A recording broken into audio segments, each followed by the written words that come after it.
everyone, and good afternoon. Thank you so much for attending TalentQuest webinar on passing the leadership baton to the millennial generation.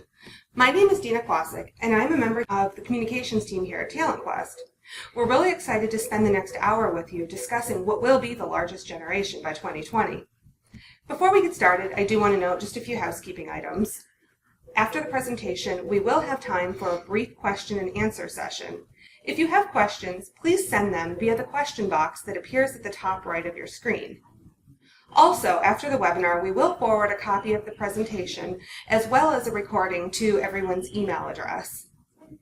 So without further ado, I would love to introduce our presenter. Our presenter today is MySha Whorley, a talent management consultant here at TalentQuest. MySha is a licensed psychologist who has been applying her behavior and personality expertise to leaders and organizations for the past 5 years. She specializes in leadership consultation through individual assessment, executive coaching, training, and the development of high-potential programs, and has been doing so for us here at TalentQuest since 2012. She has some great information to share with you today, and I'd love to welcome her and turn the presentation over. Good afternoon, MySha. Welcome. Thanks, Dina. I'm excited to talk with you all about this topic today, as I believe there's a great deal more potential for intergenerational collaboration to strengthen our organizations when we're able to tap the unique skills and approaches of all segments of the workforce. So this is what we're going to focus on today. I want to sensitize everyone to some of the shifts you may begin to see in leadership, explore some of the data on the workforce and the way it's changing. We're going to talk really specifically about how to link some of your talent management strategies to millennial styles of leadership.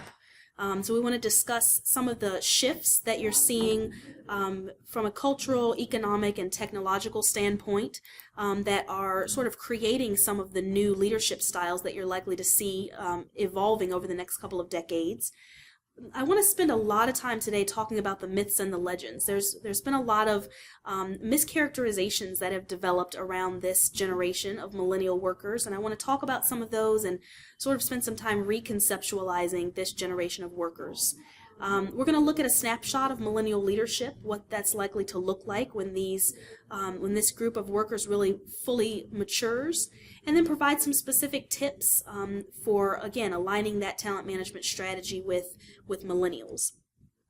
So we want to create work environments that support a millennial style of leadership and facilitates the growth of their leadership skills and abilities. So first, what is a millennial? If you look in the literature, you'll see a range of different dates, birth dates for this generation, but most typically you'll see something between 1980 or 1981 and about 1995 or 2000. This is the largest generation in history, currently makes up about 80 million individuals worldwide. It's about 41% of the U.S. population and currently about 25% of the workforce. So you're likely to already see a pretty significant portion of these workers in your employment ranks. And by 2020, which, when I was researching this, I thought that sounded very far off, but that's 5 years away. This group of workers is going to make up about half of the workforce.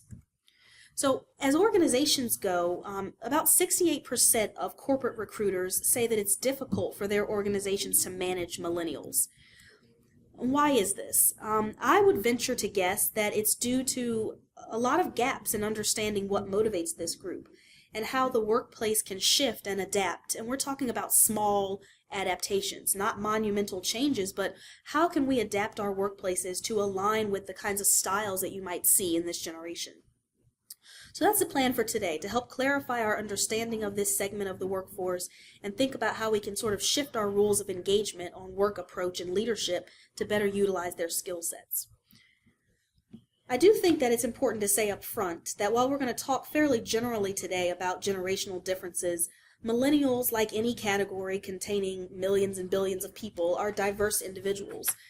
They each bring to their work individual attitudes and approaches and beliefs. So while these will be some handy things to keep in mind when you encounter a shift in demographics, they're really no substitute for striving to understand each individual worker. I know that I'm preaching to the choir to some extent, but I think that's important to say. So let's talk a little bit about some shifts that you're seeing just in our world in general that's giving rise to some of these differences in work style. So first, some cultural shifts. One thing I want to draw your attention to really is just the speed of change. Change is really a way of life now in our world. It's way up from where it was a decade or 2 decades or a generation ago. And ironically, change is now a routine in our everyday lives. It's ongoing, it's rapid. If you think of how often your smartphone or your favorite app or software gets updated, I heard a statistic yesterday that I think it's Facebook updates every 12 hours. So you think of how quickly you see changes. We're used to logging into a website and seeing a facelift. We barely even blink to see something change. So change happens regularly, and some of the shifts in the speed of change have really shaped how individuals in this generation work.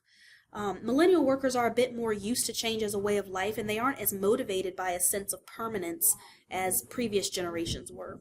So we'll talk about some of the implications of that in a bit. There's also less emphasis on details. Think about what paper you used for your last resume. Most of us did not submit our last resume on paper. We submitted it electronically. You don't have to think about what paper your resume is printed on or what kind of penmanship you have. People used to spend whole courses learning to refine their cursive or make their penmanship more ready for public eyes. But we don't do that. Those are details that no longer matter in an electronic world. And this is a group, when we're talking about millennial workers, that's grown up with spell check and bug fixes, and they're not as concerned with small errors that ostensibly can really be corrected the next go round. Errors can be wiped away, bugs fixed with a push of a button.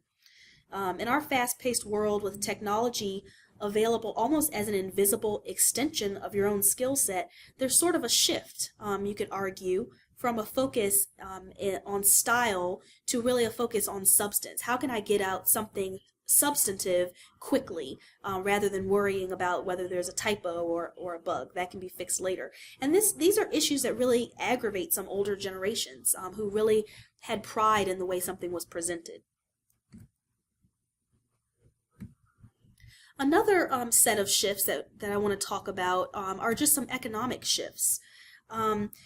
When you think about some of the older generations, they really took for granted pension systems and Social Security. There was this sense of sort of reciprocal loyalty. If I dedicate my career, my life of work to this organization, then when I decide to retire, they're going to take care of me.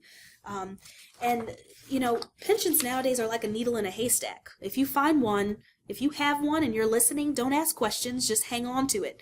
But for most millennial workers, the decline of pensions and Social Security means an increased responsibility for taking care of themselves in the future. So as a result, the loyalty that pension systems engendered in the workforce has largely evaporated. In other words, if I have to build a future for myself and I'm going to have to pay for it and finance it, then I'm going to find exactly what makes me happy while I do so. In addition, this group of workers will forever be shaped by the Great Recession and the accompanying layoffs, which taught that an organization is not always going to be loyal to you. And so you have to really pay a lot more attention to taking care of yourself. And that's decreased some of the loyalty that we were used to seeing.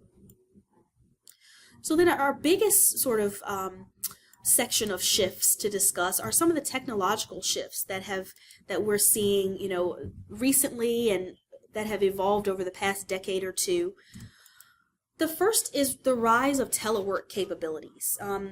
Having access to the tools and the speed really is the important factor, the speed to get work done effectively from really anywhere. That raises some questions about the necessity of in-office work, and we're going to address some of that a little bit later on.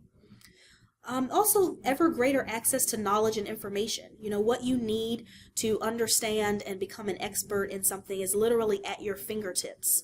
Whole courses are available online.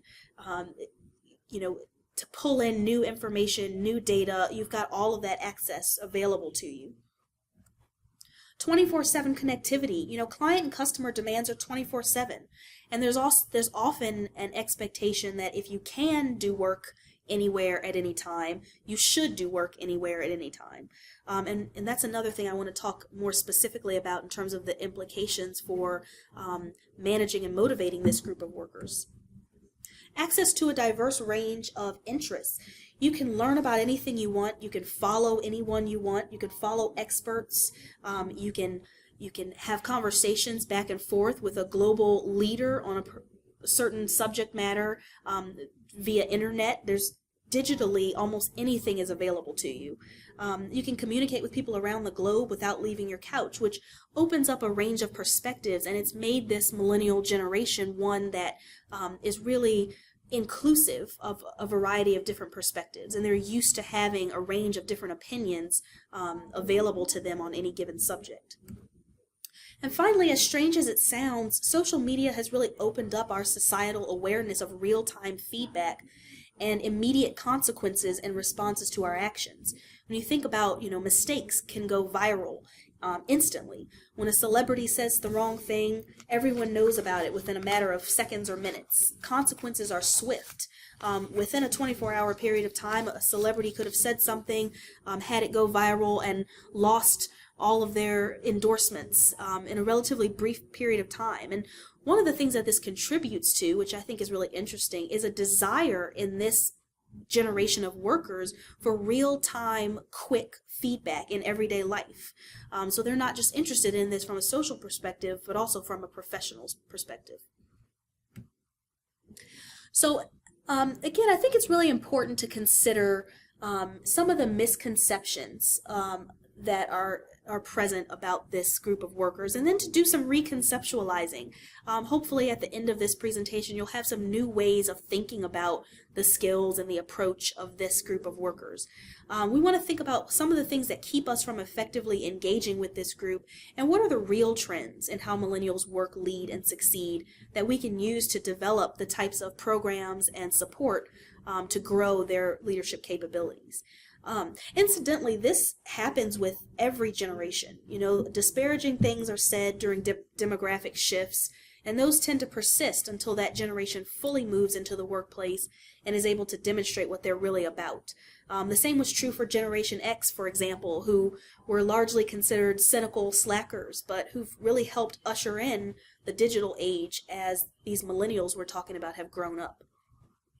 So let's talk a little bit about how millennials are miscategorized in the workplace. The first myth I want to talk about is the idea that millennial workers job hop constantly, and that they do this out of boredom. Really, I think the implication is that there's a lack of loyalty. In fact, what I found is that this is not really a millennial thing, this is a youth thing.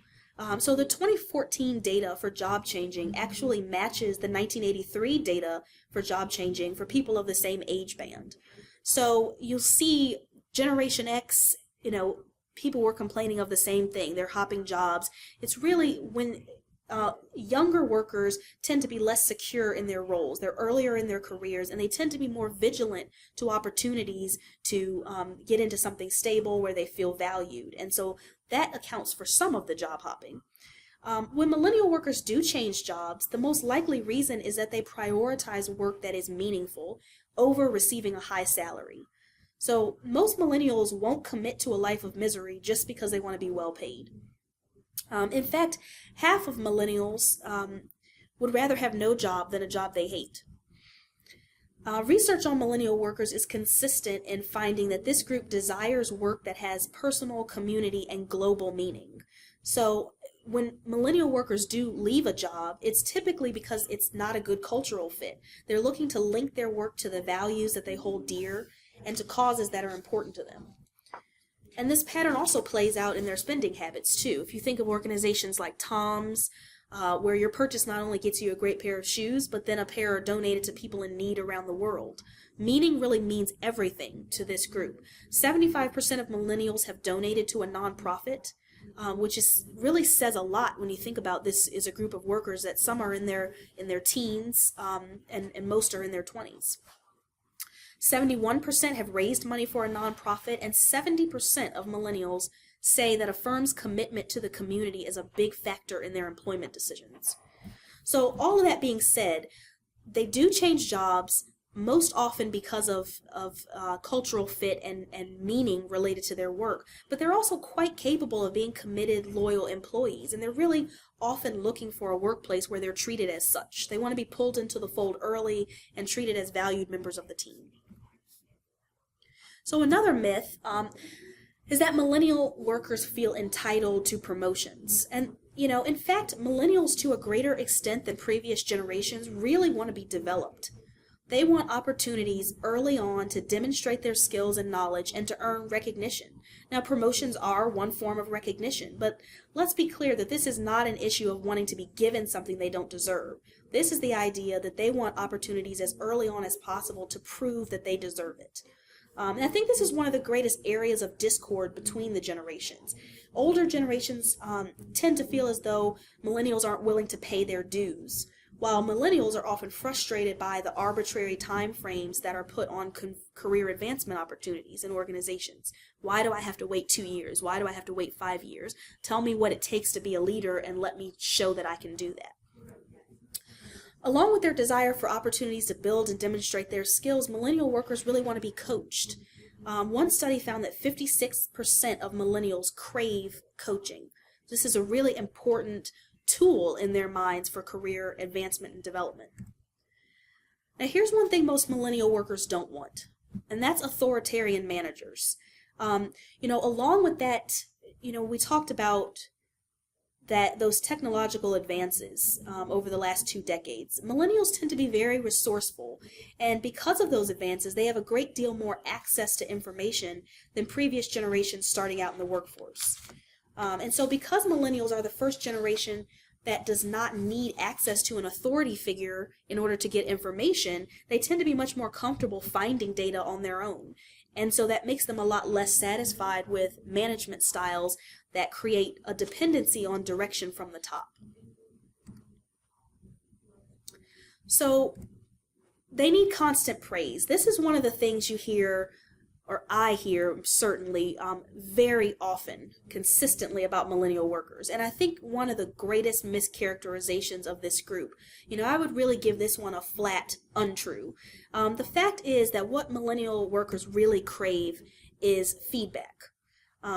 They want every kind of feedback. They want positive, constructive, performance, developmental, personal, professional feedback.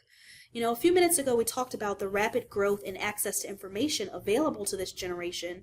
And because of that, most millennial workers want to take the information that they already have, they want to use it, and then they want to receive feedback on how well they've applied what they know. And again, that social media has really created a thirst for timely feedback. How many likes am I going to get on this behavior? And 1/3 of millennials would prefer recognition from colleagues or managers to higher pay. That's how salient the desire for feedback is among this population of workers. Millennials are not averse to constructive or even critical feedback if it is delivered in service of building and refining their skill set to get to the next level. While they may be somewhat less patient about career progression, they are eager to learn how to be successful, and they really recognize that feedback on what they do and what they don't do is the quickest way to get there.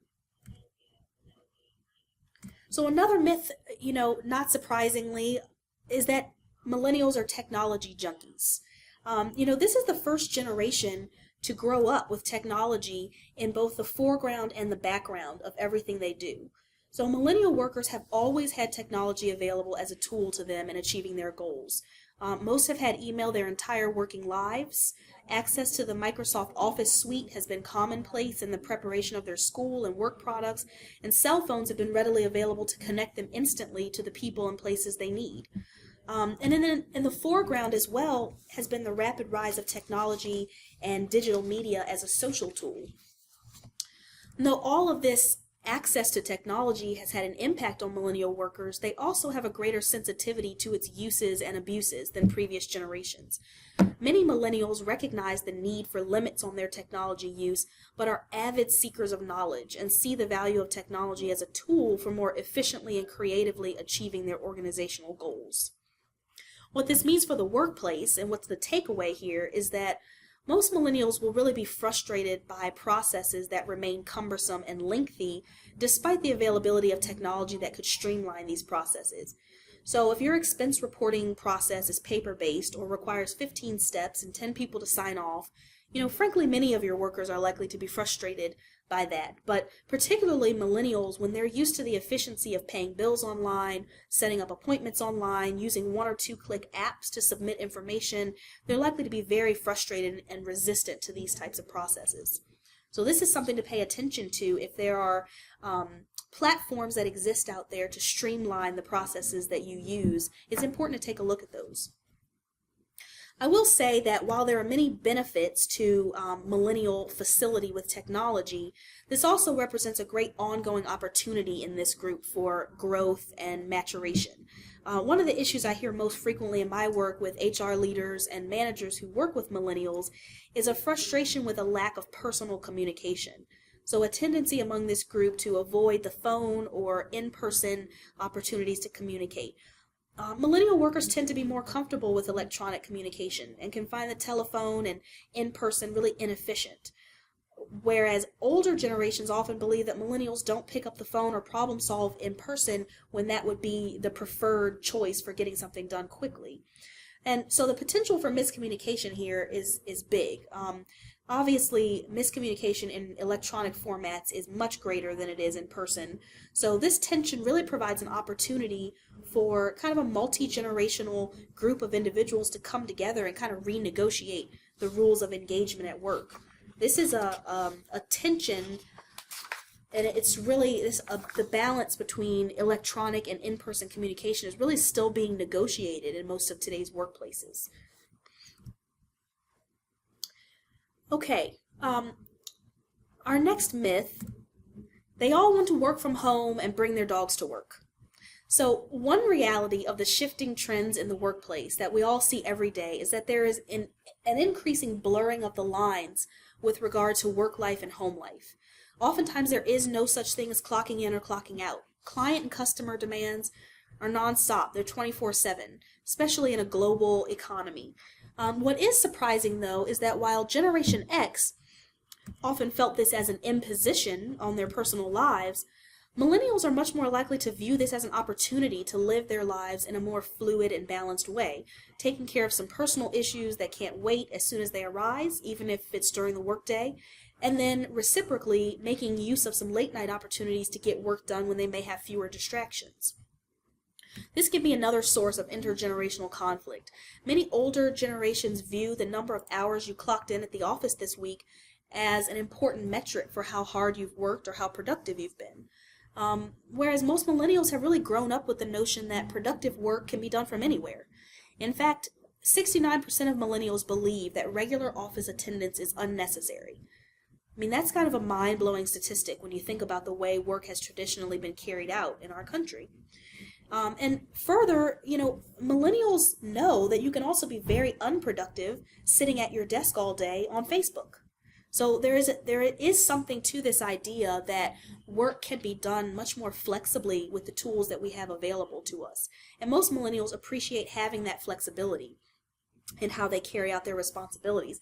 And they're motivated by metrics that are tied to what they've accomplished rather than where they've accomplished it.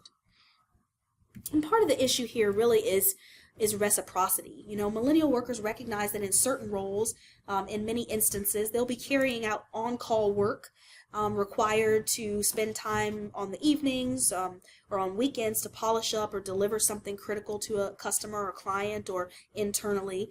And most of them don't mind this as long as they have the opportunity to run home to feed that dog that we talked about, or deal with a car issue, or attend their kids' school conference without catching flack about it at the office.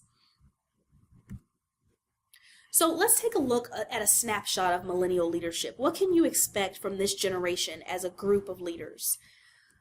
First of all, this group is going to be collaborative. Maintenance of a social network is something that's very familiar to most millennials. They've grown up in an age of political correctness and emotional intelligence. They've seen how a socially insensitive remark goes viral and is associated with major negative consequences. And their digital access to people all around the globe has sensitized most millennial workers to the importance of multiple perspectives. This group is also predisposed to much flatter reporting structures and are less likely to be comfortable than past generations with authoritarian hierarchies. They operate much more comfortably among peers and networks rather than top-down. This group is also development-oriented. HR partnerships with millennial leaders are likely to be very strong. They appreciate that development is an ongoing endeavor and are likely to be supportive and participative in the development process for their peers and eventually their own subordinates. This group is also vocal. Millennial workers want to have a say. They like to be involved in constructing their workplaces. They're used to being polled. The other outgrowth of technology, in addition to increased access to the receipt of information for this generation, is the increased ability to provide information. If you think about every cash register receipt that you get nowadays comes with an online survey. Please complete our survey. And the emergence of big data has companies constantly on the hunt for opinions and behaviors. So this group is used to being asked what they want, and this will show in their leadership. They won't be afraid to voice their opinion, and they'll be open to hearing and evaluating the opinions of those they manage. Finally, this is a group of leaders that will be balanced. Millennial leaders will understand that life takes place in the full 24 hours of the day, not only after 5, not only before 8. They'll be open to more dynamic and flexible styles of work among their peers and their teams. So let's talk a little bit about, we've got this snapshot of what millennial leaders will look like. So how do we start to build organizations and align talent management strategies in a way that supports millennial styles of leadership? We want to talk about how to attract, retain, and develop these folks. So here are some tips and considerations when you're thinking about hiring millennial workers. First, let's talk about some of the basics. Millennial job seekers are going to be looking for a web presence, and they're going to be looking for one that provides some real information. So we're not talking about a storefront. We're talking about something that they can dig into and really get a sense of what this company is. Who are the key players? They're going to be looking for pictures of leadership, biographies. What is the company culture? What's the location of the office? What kinds of work-life balance can I achieve with whatever's in the immediate location of the office? Are there gyms around? Are there places to get a car serviced? Are there daycares or other childcare options close by? They're going to want the opportunity to vet the organization and the role before they decide whether to submit a resume. And honestly, as a hiring manager, as an HR manager, this saves you a lot of time. You'll have a lot of people self-select out of the process if they're not a good cultural fit for your organization. So this is really key. You want your web presence, your website, and any social media that you participate in to reflect your culture and the types of individuals that work for you or will work for you in the future. Where is your organization heading? What is your culture statement?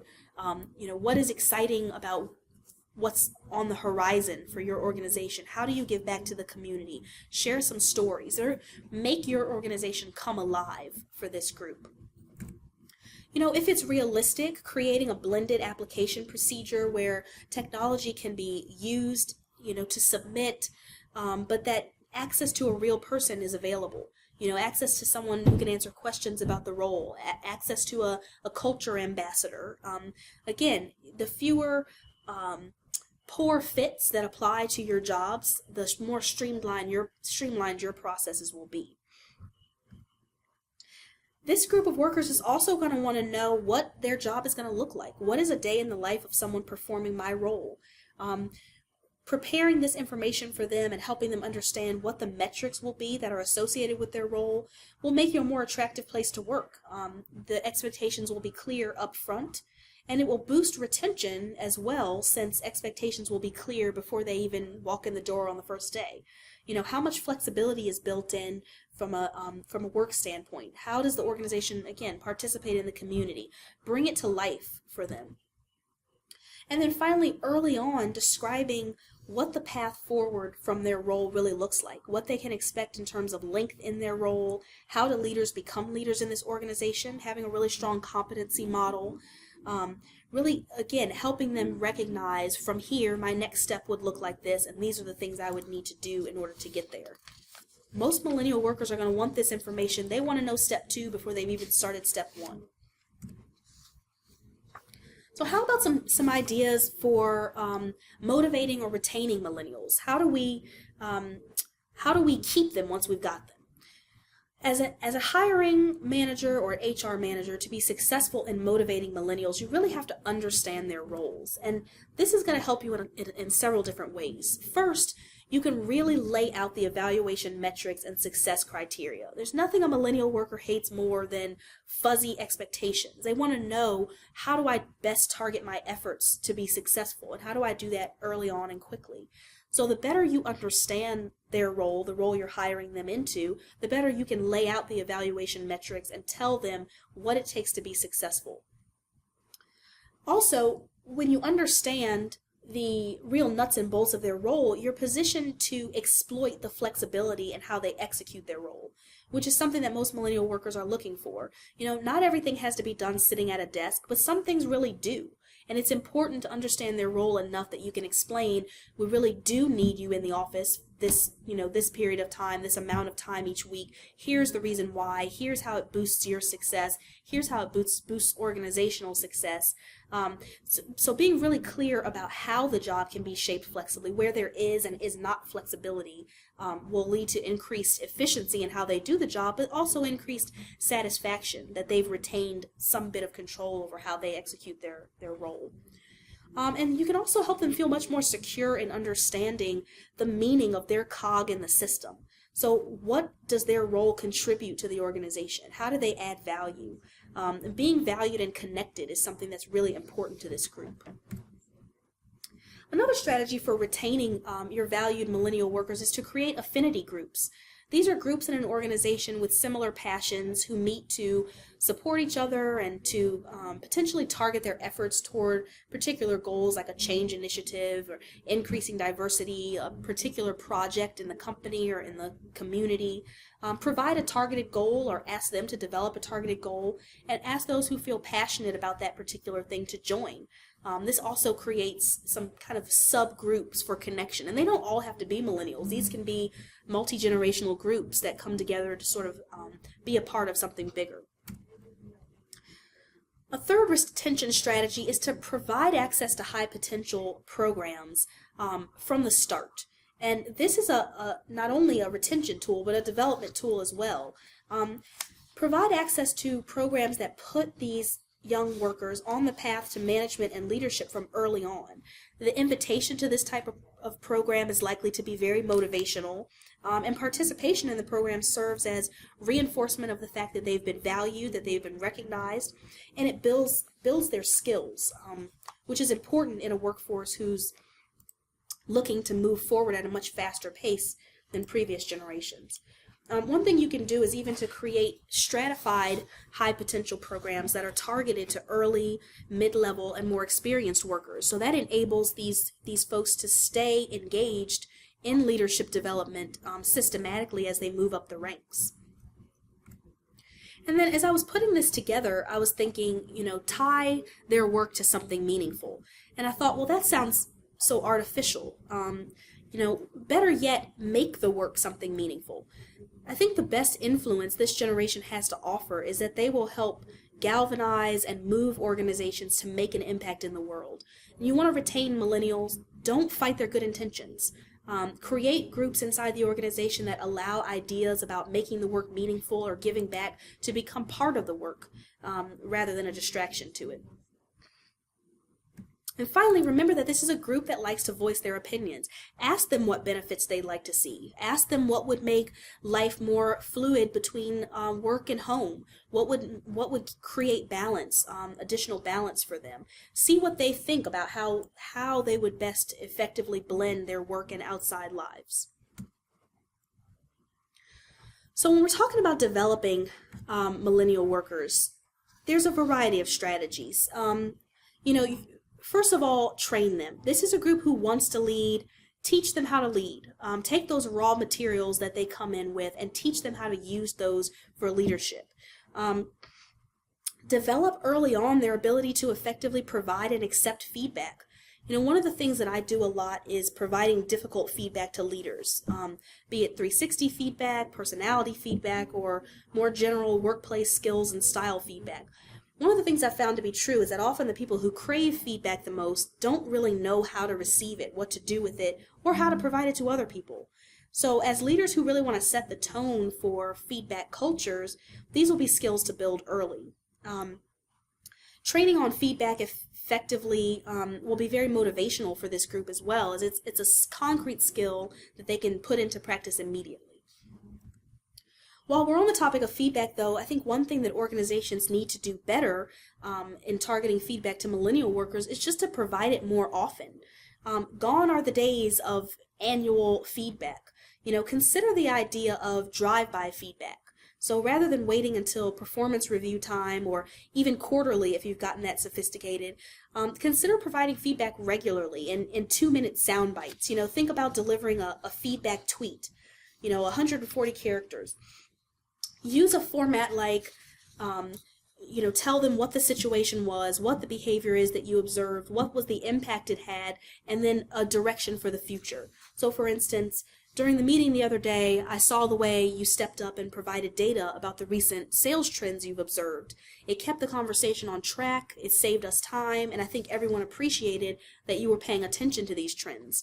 Keep up the good work. So it gives them some idea of what they need to do, what's being noticed, what's being evaluated.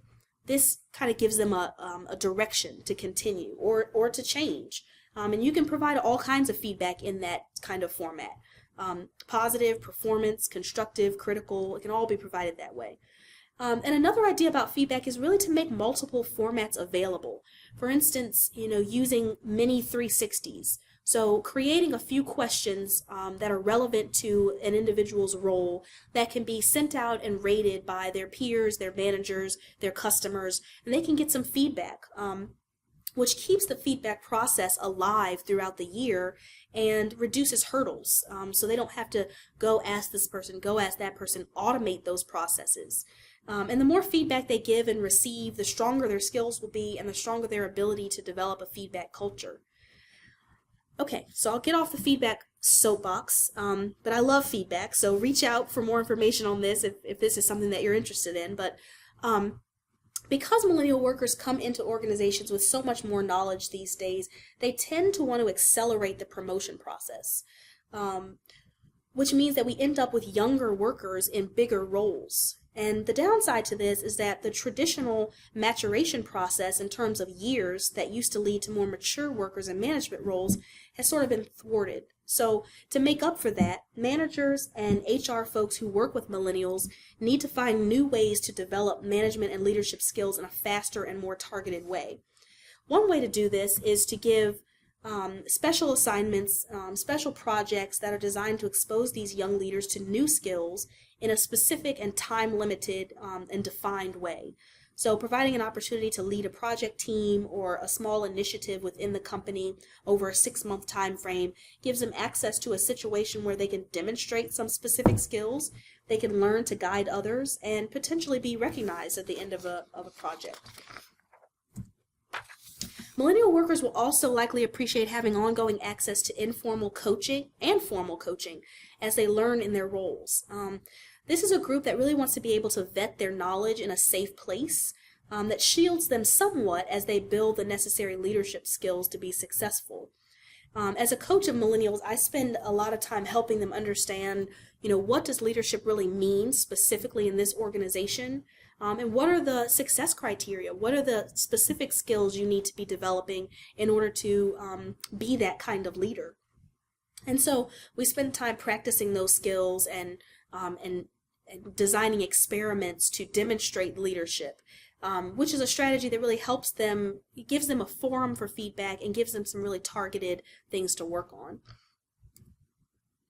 So this group is going to want access to training, feedback, and resources in multimodal formats. And yes, that includes in person. Millennial workers are not averse to meeting with people in person. In fact, that kind of personalized interaction can be very motivational for this group. So giving them, some traditional training programs that bring them in contact with their peers, but also with leadership in the organization and experts, subject matter experts and leadership experts. They want resources they can use to educate themselves at their own pace, but also opportunities to interface with others so that they can strengthen their ability to actually apply those resources. And then finally, job shadowing and mentoring is a great way for millennial workers to observe successful people who have the skills they're trying to build and to create meaningful relationships throughout the organization. Millennials are going to want training experiences that are personalized and feedback rich. So they don't want to sit in the back of the room for a 2-day preaching. They really want to learn the keys to the kingdom and then have an opportunity to practice those, get feedback on those, and demonstrate to others that they're capable. This is also one way to transfer that institutional knowledge that the baby boomers and Generation Xers are carrying around, that really, we have a large segment of the population that will be retiring and phasing out over the next couple of decades. And knowledge transfer is another fascinating topic that deserves its own webinar, which we're planning for the upcoming months. So stay tuned to our webinar series for more information about how to really maximize intergenerational collaboration and knowledge transfer. But to sum up today's topic, millennial workers are here to stay, and they're coming fast and furious, so there's no getting around this. They're already making up a quarter of our workforce and ever growing. Over the next decade, they're going to be up over a half of the workforce. So in bringing these folks into the workplace, rather than trying to fit square pegs into round holes, we should be strategic about adapting how we work to accommodate the many strengths that this group brings to the table. Millennial workers are service-oriented, they're balanced, collaborative, they're oriented to growth, and building the traditional leadership skills of these eager leaders while being open to the ways that their strengths might strengthen our organizations will usher in a new era of organizational success. So at this point, I've talked enough, and I'd like to open it up if there are any questions. Thank you so much for such a great, interesting presentation. We hope everyone's enjoyed it, and we do have some time for a few questions, so I'm going to go ahead and read some of those. Our first question is, what do you do when you have tried to give special projects to millennials and they really don't follow through? They just did the basic work, but not the real work that would have made the project outstanding. They were coached and we did follow up. Okay, well, that's a really good question. I think with this group, sometimes, and this is one of the frustrations I hear from HR folks a lot, is that the work ethic, they don't see a strong, demonstrable work ethic among the millennial generation. And I think, again, when we talked earlier about that style over substance, or substance over style kind of dynamic going on with this group, I think sometimes what the expectations for delivering a stellar performance, I think sometimes there's a miscommunication about that between the people assigning the work, who tend to be previous generations, and the people who are accepting the work. And so, they may not always understand exactly what it is that's being asked of them and what it means to really deliver something that doesn't just meet the standard, but that exceeds the standard. And so that's where I think having conversations about leadership, and leadership as customer service, leadership as going above and beyond, leadership as providing more than what's requested of you, having those conversations in an ongoing way with this generation will help build that capability, that expectation that we're not just expecting you to check the box. We're not going to fix the bug next go round. We need this done in a way that demonstrates some passion and enthusiasm up front. I think that can help a lot. Thank you, that's a great answer, and it actually is a great lead-in into another question that we received, and it says, you talk about coaching. What model or approach would you recommend? Well, like I said, when I work with millennial leaders, I tend to be very concrete about what the success criteria are, and that's going to depend on the organization. I tend to operate in concert with the competency model of that organization. So every organization is different and every industry is different. If you're in a professional service industry, what it takes to be successful and to get recognized is very different than if you're in manufacturing or distribution or some other type of industry. So I tend to, with this group, the questions, the presenting coaching issues tend to be a lot less existential than with some of the older generations, and they tend to really be focused around what do I need to do to be good at my job, to be recognized, and to move up in the organization. And so I tend to focus very closely on behavioral changes. Like I mentioned, designing some kind of mini experiments. What are the criteria? Where do you feel like you're good? Where do you feel like you still need work? Get some data. I use a lot of personality data in my coaching work. Also, 360s can be really invaluable depending on how long an individual has been in the organization, and if they've been there long enough for people to know them and be able to provide some feedback. Get some real data that they can tie to these competencies and see where are they weaker, where are they stronger, and then design some really behavioral strategies to boost their capabilities in those areas. Thank you very much. You guys have some great questions coming in. We do have time for a few more. Please keep them coming. If we can't get to them all today during our allotted time, we can reach out and follow up with you individually. Actually, kind of stemming off the last question, here's another great one.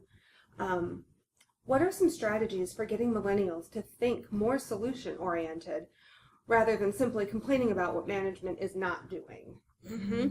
I think that's a really good question, and I think part of this goes back to the motivation piece too. I think when millennials are handed back some of the accountability and responsibility for the workplace, they tend to take a bit more ownership over making those changes themselves, coming up with solutions. So part of that is sort of retooling their brains rather than having them feel as though these are things that are coming top down to them. Put them in a role where they have some small decision-making capability in the office or in the role or in the organization. The more you can tie them into what's going on and make them feel connected and make them feel as if they're a part of what's being built in this company. And again, not just a cog in the system, but here's how what you do impacts how we make money, how we're successful, our metrics. The more tied in they feel, the greater sense of responsibility, which tends to, not in all cases, but tends to cut down on some of the complaining. Because if you're responsible for a part of it, if you're complaining, then you need to be stepping up to the plate to do something. So putting them in a position, whatever you have access to, giving them that allows them to take some leadership, some ownership, some accountability. I mean, I read a quote, and I'm gonna totally mess it up, but it was something about, I kept looking around asking, why aren't they fixing this? Why aren't they fixing this? And then I finally one day realized, who is they? I'm they. So being able to create a sense of ownership and accountability in this group is going to help cut down on some of that. We have time for maybe another question before we wrap up, and we will follow up with everyone. But our final question today could be, how do you handle the situation where a millennial believes they should be rewarded for participation versus delivering the results necessary? Many have grown up in everyone gets a trophy environments. Yes, something else that I hear a lot. Everyone gets a trophy. Well, I mean, again, I feel like I sound like a broken record, but I think a lot of this is about communicating the expectations up front. Setting the expectation when you come in. These are the types of behaviors that get rewarded in this organization. These are the basic criteria. These are the basic expectations. You're not going to get a reward for that. This is your job. And then these are the things you can do to really stand out. And this is where that coaching piece is really valuable for this group of folks. I mean, they like to know, okay, so I got a handle on what my job is, but what do I do if I really want to stand out? What do I do if I really want to move up? What do I do if I really want to impress someone? So sort of stratifying, this is your 3, your performance at a 3. This is what it takes to be a 4. This is what it takes to be a 5, and then publicizing, those accomplishments. accomplishments. So when you've got someone who's a real 5 in your organization, having a forum for publicizing those accomplishments, and it sort of calibrates, it helps set the tone for other people. Oh, this is what it means to have really done something special. But having those conversations directly, again, with this group, sometimes you have to be very concrete. There are millennial workers who are rock stars and who are going to go above and beyond. And then, like in any generation, there are those who are coming to, stamp the ticket and do their job. So being really concrete about what it takes to get a 3, what it takes to get a 4, what it takes to get a 5, what it takes to stand out as a star in this organization from the day they walk in. It will really go a long way in helping motivate them and to keep them from getting demotivated. Giving them those opportunities to shine whenever you can will keep that motivation going. And that about concludes our question and answer period today. We're just about out of time, and I would like to thank everyone so much for your participation. You've got some great questions. We can follow up individually with some of you, and please don't hesitate to reach out if you have any questions, would like some further information. And again, thank you so much for your time, and we hope you found this presentation useful. Thank you.